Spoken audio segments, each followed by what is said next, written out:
किसी भी बुरी आदत को छोड़ना आसान हो जाएगा अगर आप इस छोटी सी कहानी को समझ गए। इस कहानी के द्वारा आप इन प्रश्नों के उत्तर जानेंगे। पहला प्रश्न, बुरी आदत कैसे लगती है? दूसरा प्रश्न, बुरी आदत बढ़ती ही क्यों चली जाती है?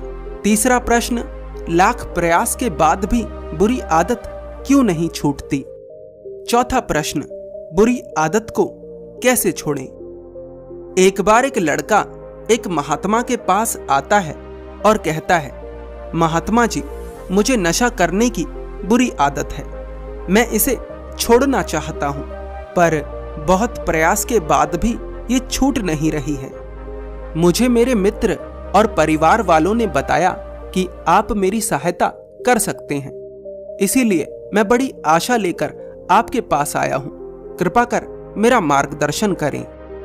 वे महात्मा मुस्कुराकर पूछते हैं, क्या तुम्हारे मित्रों को भी नशे की आदत है? सुनीत कहता है, जी महात्मा जी, उस लड़के का नाम सुनीत था। वे महात्मा कहते हैं, तो सबसे पहले अपने मित्रों को छोड़ दो। उन महात्मा की बात सुनकर सुनीत बड़ा चौंकता है और कहता है, परंतु महात्मा जी, मेरे नशे के पीछे मेरे मित्रों का क्या दोष? वे महात्मा कहते हैं, बुरी आदत का जन्म बुरी संगत से ही होता है। तुम्हारे मित्र तुम्हारी संगत हैं। जब तक तुम उनके साथ रहोगे, तुम्हारी बुरी आदतों का विकास होता रहेगा।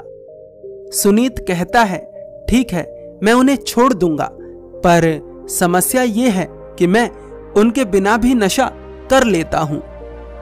वे महात्मा पूछते हैं, क्या तुम वास्तव में नशा छोड़ना चाहते हो?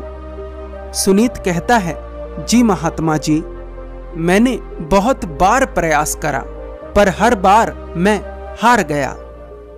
वे महात्मा कहते हैं, अगर तुम वास्तव में नशे से मुक्ति पाना चाहते हो तो मेरे प्रश्नों के उत्तर दो।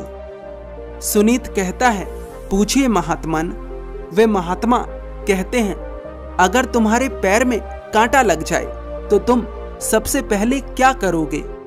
सुनीत कहता है, महात्मन, मैं जल्दी से उस कांटे को निकालकर फेंक दूंगा, और यदि मेरे पास कोई कपड़ा होगा तो मैं अपने पैर पर पट्टी बांध लूंगा, जिससे कि और खून ना बहे। वे महात्मा कहते हैं, ठीक है। दूसरा प्रश्न, अगर तुम्हारे हाथ की एक उंगली सड़ जाए और वैद्य तुमसे कहे कि इस उंगली को कटवा लो, नहीं तो तुम्हारा पूरा हाथ सड़ जाएगा, तो क्या तुम उस उंगली को कटवा लोगे? सुनीत कहता है, जी महात्मन, मुझे ना चाहते हुए भी उस उंगली को कटवाना पड़ेगा। वे महात्मा पूछते हैं, तुम ऐसा क्यों कर पाओगे सुनीत? सुनीत कहता है, क्योंकि मुझे साफ दिख रहा है कि कांटा लगे रहने से और उंगली के सड़े रहने से मेरे साथ क्या हो सकता है। वे महात्मा कहते हैं, बस यही मैं तुम्हें समझाना चाहता हूं। जिस प्रकार तुमने कांटे को निकालकर फेंक दिया, जिस प्रकार तुम उंगली को कटवाने को तैयार हो गए, उसी प्रकार तुम्हें इसी क्षण अपनी बुरी आदत को त्यागना होगा।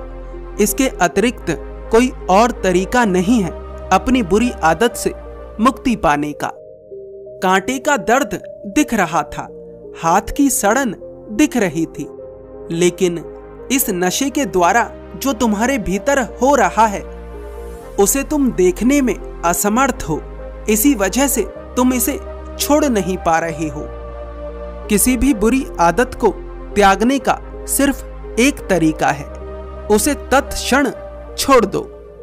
अगर आज नहीं छोड़ पाए तो कल छोड़ पाना असंभव है।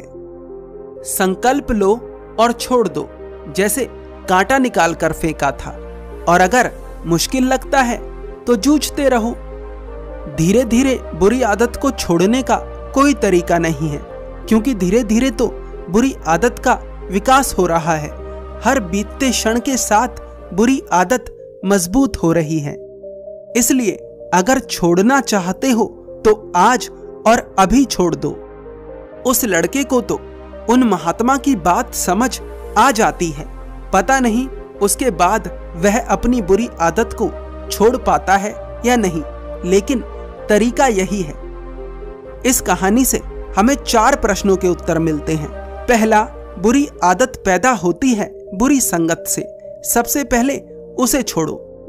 दूसरा, अगर बुरी आदत को छोड़ने में समय लगाया तो उसका विकास होता रहेगा। तीसरा, बार बार प्रयास के बाद भी बुरी आदत इसलिए नहीं छूट रही क्योंकि आप उसे धीरे धीरे करके छोड़ना चाहते हैं, ऐसा कर पाना संभव नहीं। चौथा, अगर छूटेगी तो अभी और इसी क्षण छूटेगी।